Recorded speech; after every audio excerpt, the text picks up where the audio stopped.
First of all, I want to welcome everybody here to sunny Southern California. I have to alert you that we are in an extreme drought condition. And the mayor of San Diego recommends that if you need to take a shower, you should take off your clothes and walk outside. So this lecture is, actually this meeting reminds me a lot about a lot of the early snowbird meetings in the 85, 86 era before NIPS. I mean, it has that kind of a revival camp feeling, which is very exciting because, you know, you're sort of on the cusp of something, not quite sure what it's going to turn out to be.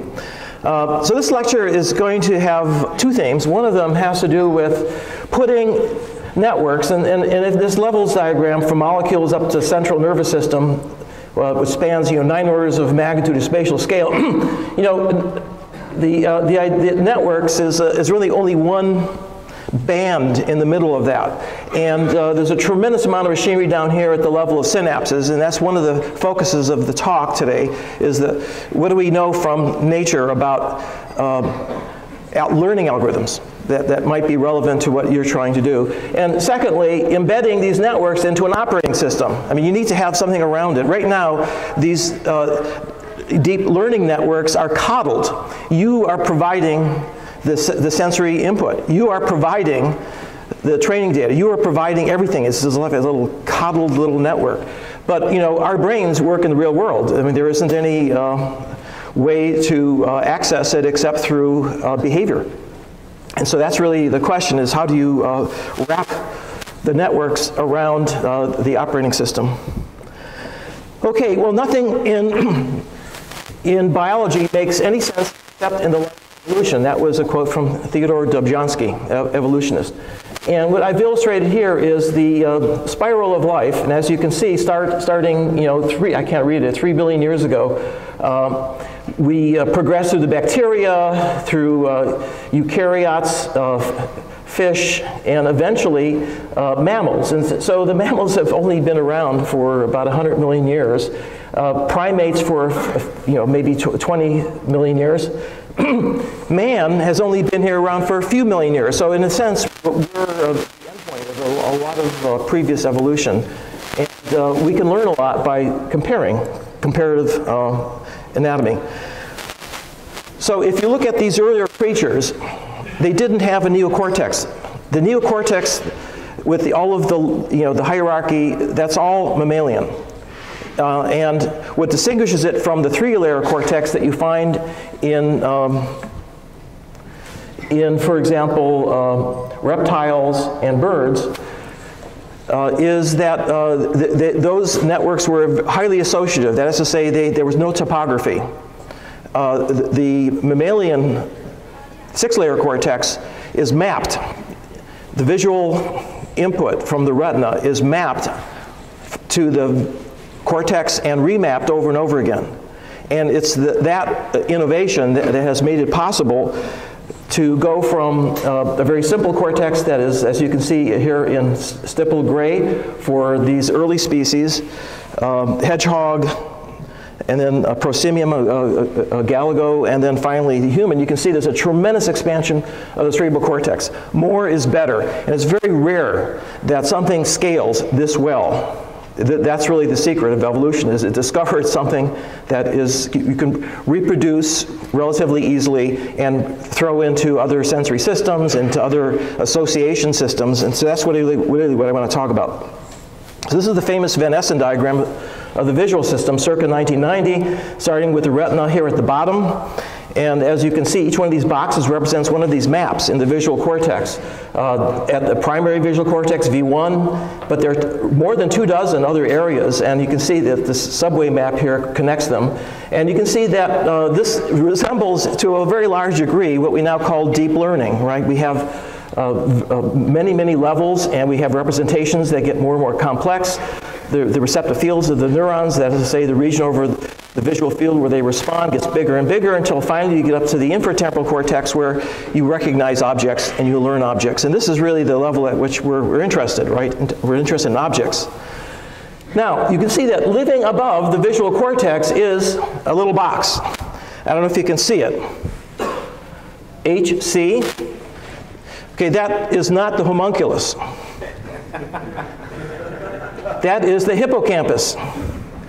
Now, it's not just the visual system, but it turns out there are similar hierarchies in the auditory system, the somatosensory system. Every major sensory system funnels into the, I was going to say homunculus, up here. And it's that part of the brain which is responsible for learning unique objects and events so that you can codify your experience and use that in order to guide your actions more than just the semantic knowledge that you have down here. So one thing to think about is, well, what are the outputs? The thing about the hippocampus is its only output is actually feedback into this hierarchy. In fact, every single forward connection has a feedback connection. So this is going up and down, and that's also a very important principle. Okay, well, visual system. The tradition is that you have, if you're trying to solve a vision problem, what you're trying to do is make a model of the world based on the information coming in from the retina, or an image, or a movie, right? Well, here is an experiment that was done by Paul Glimcher, this is over 10 years ago, which suggested that there's a lot more going on in the visual system than we thought. So this is a simple experiment. The monkey is fixating the spot, and it is instructed on different blocks either to move its eye to the right or to the left. Now, the only difference between the blocks is that the amount of juice that the monkey is going to get varies with the position. So in block 1, you get twice as much juice to the right. In block 2, it's twice as much to the left.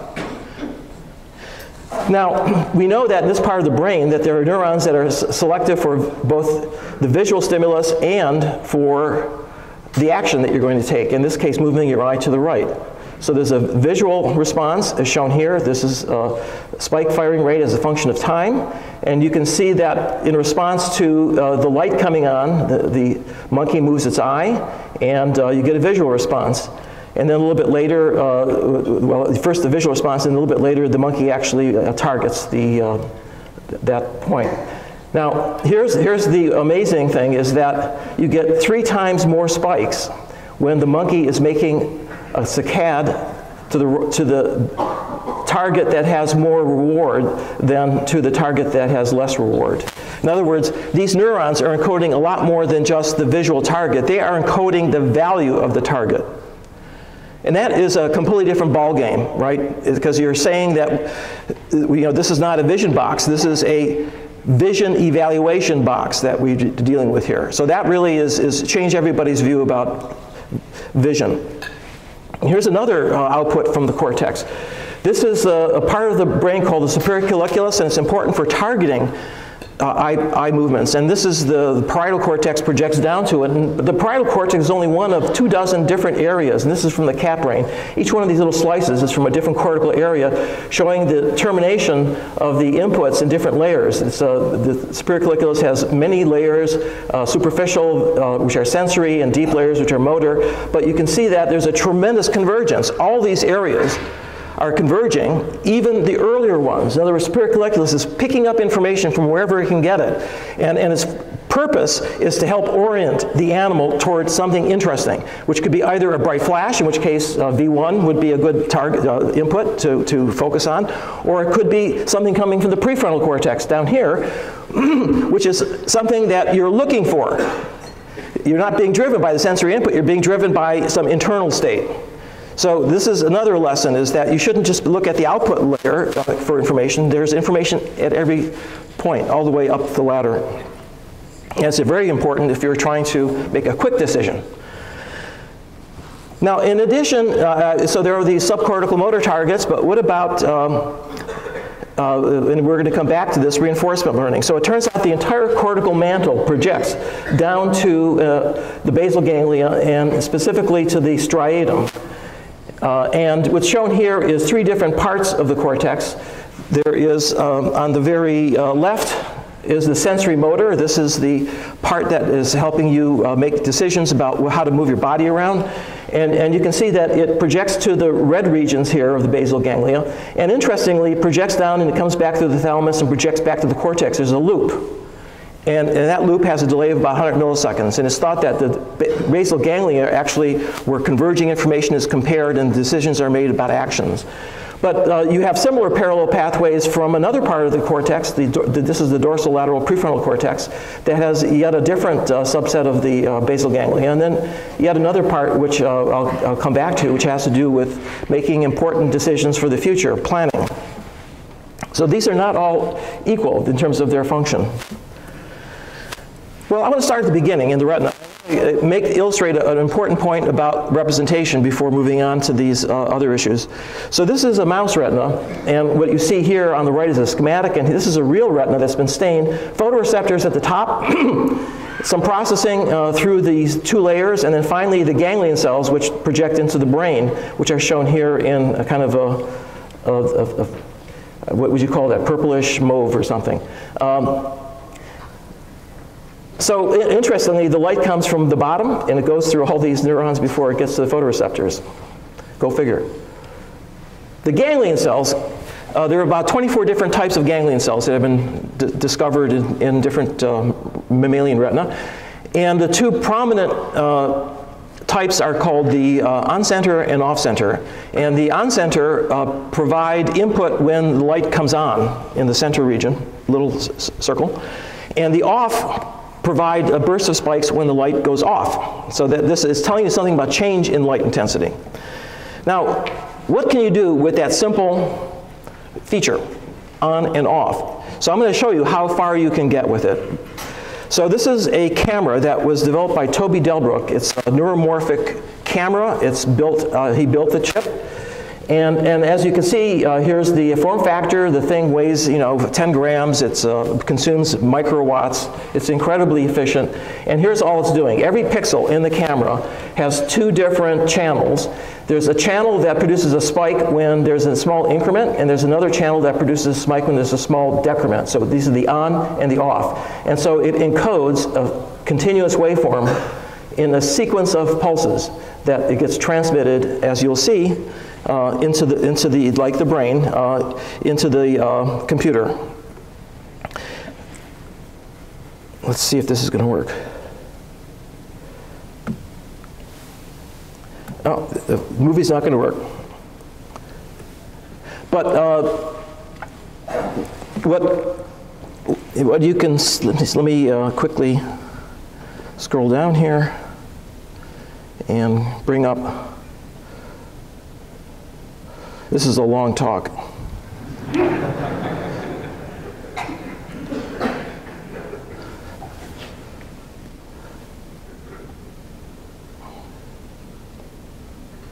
Okay.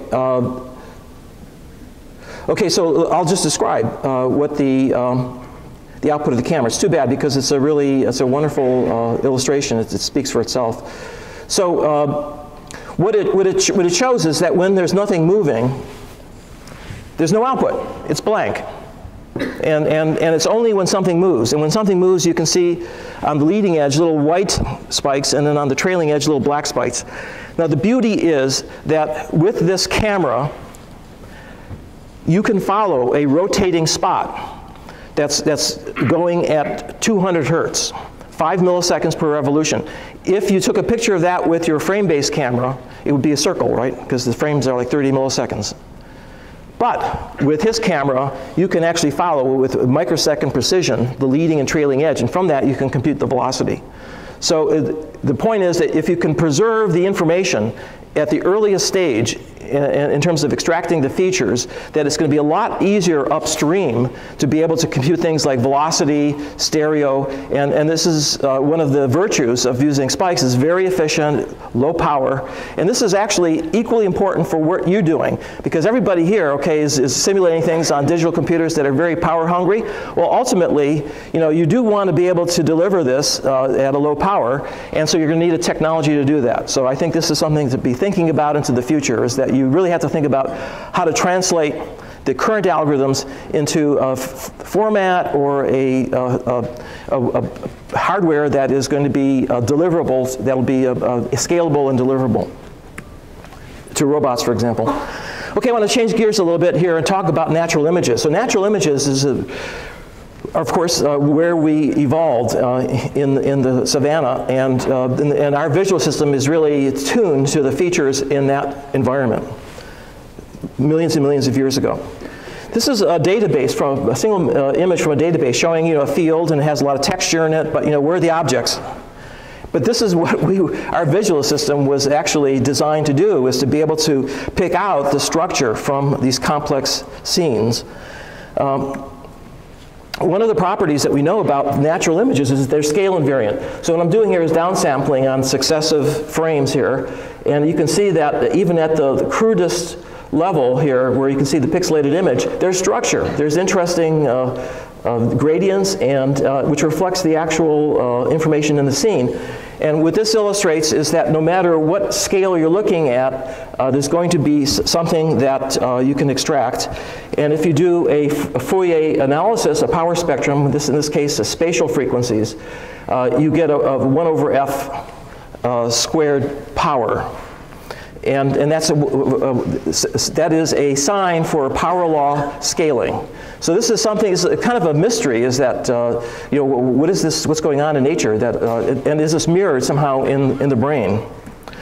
So this is a project, now I'm going to tell you very briefly about, from a postdoc in my lab, Saeed Saremi, who's here, background in condensed matter physics, and he applied a theory in physics, which is percolation theory, that you may not be familiar with. The idea is that you have a grid, and that the probability of any one of these little pixels here being on is given. That's the probability P. And they're being turned on and off randomly. You just pick them at random and turn them on and off with that probability. And as you increase the probability, you go from this very low probability event where you get small little islands to, for large probabilities, the whole thing is going to be filled.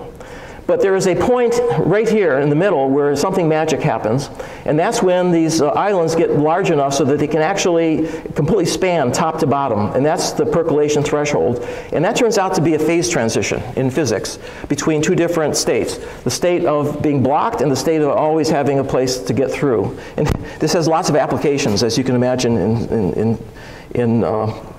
if you're into trying to find whether soil is going to pass water. Turns out you can also apply it to images. So here's it's a novel representation of the pixel intensity, the gray level, in terms of bit planes. Right? So here's the high-level pixel here, and here's the low-level pixel here. So there's, in this case here, there's 14 pixels. The Van Hatteren database has I think, 15 pixels of resolution. And so the idea is that what we can do is look at every plane. Here's the image, and here is the bit plane 1, and that's the top level, and you can see almost all of them are off. And that's because there are very few places that have very high intensity. Now, jumping to the bottom here, here's bit plane 10, and as you can see, it's complete noise because of the fact that you're dealing with fluctuations in the sampling and so forth. And again, somewhere in between, around bit plane 5 or so, as you can see here, you can see that there's a tremendous amount of information about the original scene. It's just in one bit plane, and plus or minus maybe 1 or 2 around it. Well, we can analyze the statistics. And here's what Saeed found. What he found was that there's a percolation phase transition in the images at bit plane 6, around 6. You can see that this is all a connected set of pixels in red, connecting the bottom to the top. And if you're below that, you get a lot. If you can see in this case here, these are bit planes that have lower probability below it, and this is the bit plane above it. You can see that there's a lot more connections here. And this is now the probability of having a direct connection from top to bottom as a function of the bit plane. And you can see that it drops precipitously at this point here, and that turns out to be to have a critical exponent here, which is the power law, lambda c minus lambda. C is the critical bit plane, with a universal exponent of 0.6. So with this, I can't give a whole lecture on condensed matter, but this is an amazing confluence, where it looks as if analyzing images in nature has a lot of the hallmarks of what's called in condensed matter theory phase transitions, and very powerful theory behind it. Ken Wilson has a whole theory, got the Nobel Prize for called the renormalization group. And here very briefly is what it looks like. If you take and downsample an image like this, and you end up, if you're right at the critical point, you end up with a small number of pixels which has the same statistics as the large scale one. That is to say, there are correlations at all length scales. That's what we that's what we showed in the natural images. But if you're above that, you can see that you will either wash out for all zeros or all ones if you're above or below. And what this suggests is that knowing something about where you are here in terms of what input you want to give to the imaging system is really critically important.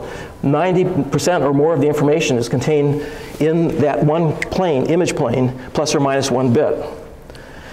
There was a paper that came out last year by Mehta and Schwab in Archive, which was very interesting, pointing out there's a formal analogy here between what's going on in renormalization group theory, which is decimation, where you are averaging over a plaque of pixels and then assigning it plus or minus 1 depending on the majority. And what's going on in deep learning when you have an architecture where the units on the top are seeing more and more of the inputs as you go up.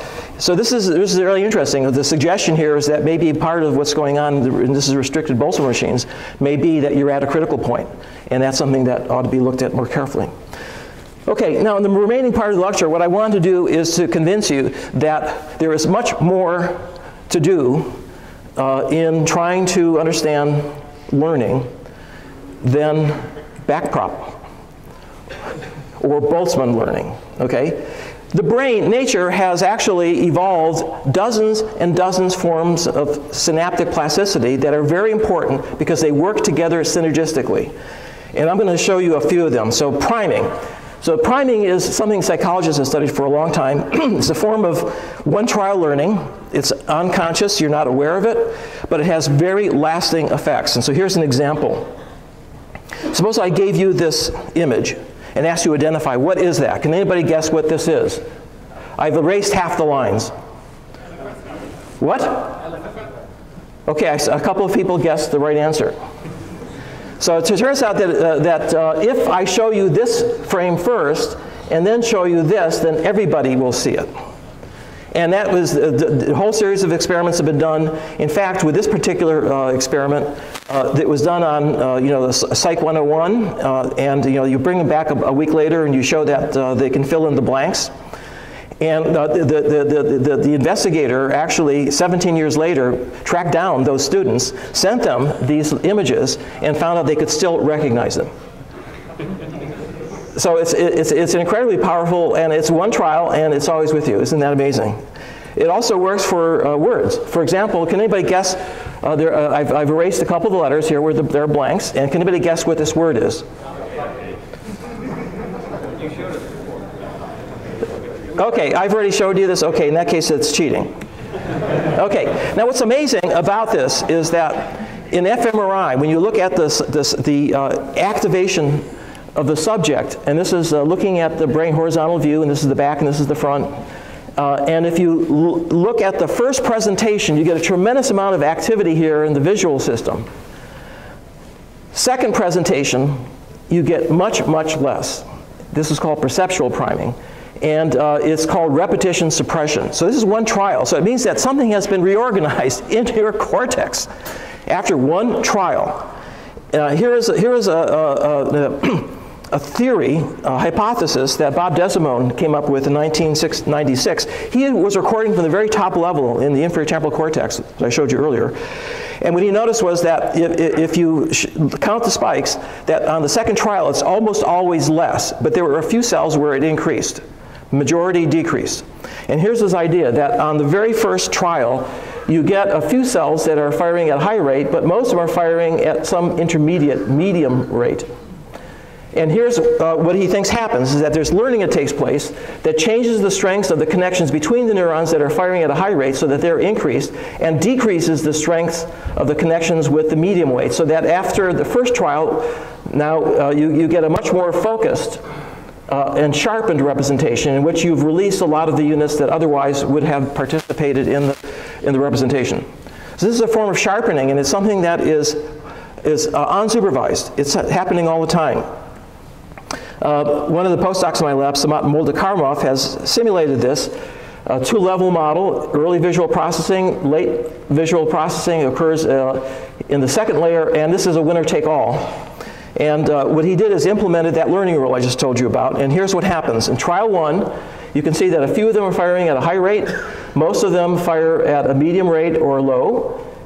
After that learning that takes place, you can see that two things happen. First, these are suppressed so that their activity level is much lower, but you can see that for the ones that are firing at a high level, they reach this high level much more quickly, and that's also observed psychophysically, that on the second trial you can respond much more quickly to the stimulus. It makes it more efficient. You have a sparse representation.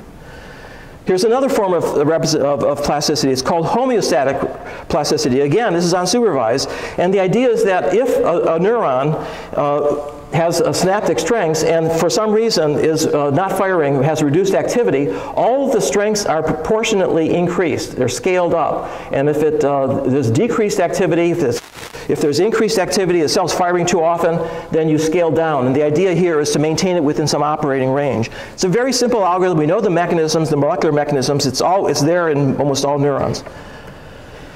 Well, here's an interesting experiment that was done by Joachim Triesch, and it's called the bars problem. And the idea is that the inputs to the network are going to be either horizontal or vertical bars with a certain probability. Here are some inputs. And this is a nonlinear independent component analysis problem that cannot be solved with normal ICA algorithms. And you're trying to pick out the features, which are the bars. And what he did here was to combine simple Hebbian plasticity between two layers and also a homeostatic mechanism in the upper layer. And as you can see, after many trials, you begin to form these very individual features. And interestingly, the weights become very sparse. These are almost all small weights, and there's only a few large ones. So this suggests that you combine two different forms of plasticity, unsupervised, in different types of neurons, and you can solve these complex problems that otherwise a single algorithm might not be able to solve. And finally, and this is something that I'm pretty sure you're all familiar with, I just want to point out that temporal difference learning that was introduced by Barton and Soto in the 80s and was suggested to be important for classical conditioning by Reed Montague and Peter Dayan when they were postdocs in my lab, depends on dopamine.